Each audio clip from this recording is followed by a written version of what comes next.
Welcome to VSPM channel. VSPM channel subscribe பண்ணாதவங்க subscribe பண்ணிக்கோங்க. கூடவே இருக்கிற பெல் பட்டனை கிளிக் பண்ணிக்கோங்க. இன்றைக்கி வெள்ளை பணியாரம் செய்கிறதுக்காக மாவு எடுத்துருக்குறேன். இந்த வெள்ளை பணியாரம் முதல்ல இந்த கிளாஸால் ஒரு அப்படியே தலையை தட்டி பச்சரிசியும் அப்படியே மேலே குவிச்ச மாதிரி உளுந்தும் போட்டு முதல்ல ஒரு வெள்ளை பணியாரம் போட்டிருக்கேன்.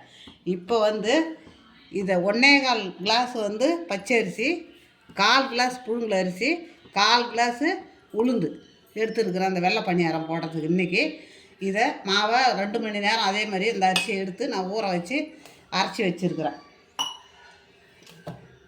இப்போ இட்லி மாவு பதத்தில் இருக்குது. இதுக்கு நம்ம கொஞ்சமாக ஒரு ஸ்பூனு, ஒரு அரை ஸ்பூனு கூட சர்க்கரை போட்டுக்கலாம்.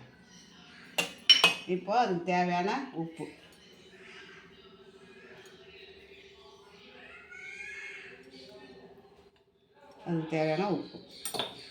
இப்போ இதை தோசை மாவும் இல்லாத இட்லி மாவும் இல்லாத நடுவில் நம்ம இந்த மாவை அரைச்சி கழுவி வச்சுக்கிறோம்ல தண்ணி, அந்த தண்ணியிலே நம்ம கரைச்சிக்கலாம்.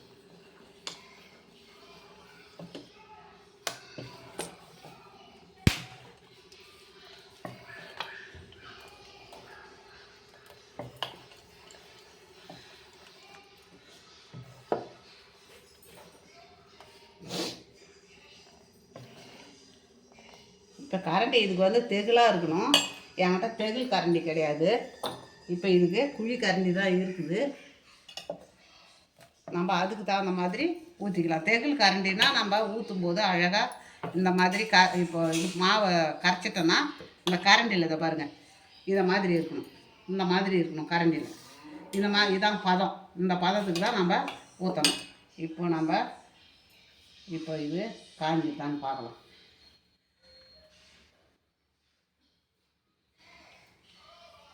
நிறைய தீ வச்சு ஊற்றிட்டு அப்புறமா குறைச்சிக்கணும். ஏன்னா கலர் மாறாத நம்ம செய்யணும். அதை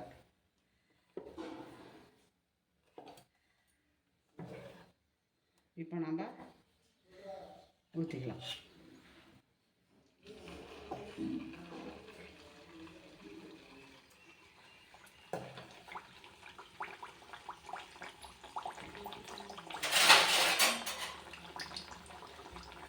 இது லேசாக எண்ணெய் தான் குடிக்கும். நம்ம படியில் வச்சு எடுத்துக்கலாம்.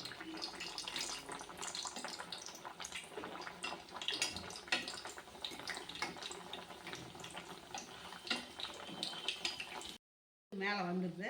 இப்போ நம்ம திருப்பி போட்டுக்கலாம்.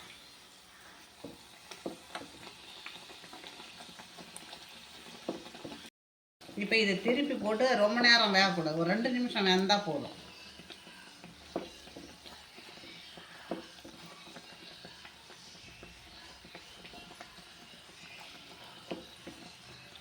அவ்வளோதான், வெள்ளை பணியாரம் ரெடி. இப்போ இது மாதிரி வடிகட்டியில் எடுத்து நம்ம மறுபடியும் ஒரு ஏனத்தில் வச்சிடணும். தண்ணி எண்ணெய் நல்லா வடிகிற வெல்லம் இப்போ நம்ம மறுபடியும் ஊற்றிக்கலாம்.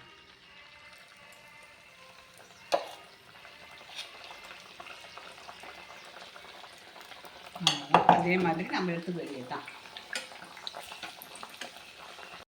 வெண்ணெய் மாதிரி மையணும். அப்போ கொஞ்சம் கூட நம்மளுக்கு நொய் இருக்கக்கூடாது, கரகரப்பு இருக்கக்கூடாது. ரொம்ப வெண்ணெய் மாதிரி மசிஞ்சாதான் இதை மாதிரி வருது பாருங்கள், பூரி மாதிரி வருது பாருங்கள், அந்த மாதிரிலாம் வரும். இதை அப்படியே திருப்பி விட்டுக்க வேண்டியதுதான். இந்த மாதிரி தான் வரும்.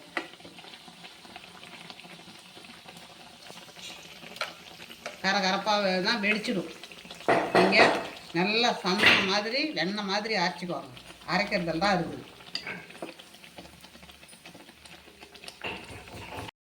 வெள்ளை பணியாரம் ரெடி ஆகிடுதுங்க. நீங்களும் இதே நான் சொன்ன அளவுக்கே செய்யுங்க. முதல்ல நான் வெள்ளை பணியாரம் போட்டிருக்கிறேன், அது வேறு மாடலில் போட்டிருக்கிறேன், இது வேறு மாடலில் போட்டிருக்கிறேன்.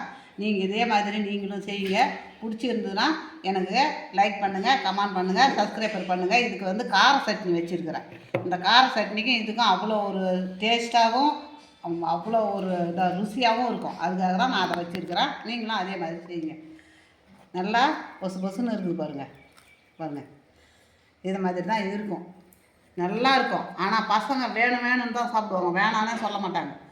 சூப்பராக. இது ஒன்றும் அதிக வேலை இல்லைங்க, சீக்கிரமாக செய்கிற வேலை தான் இது.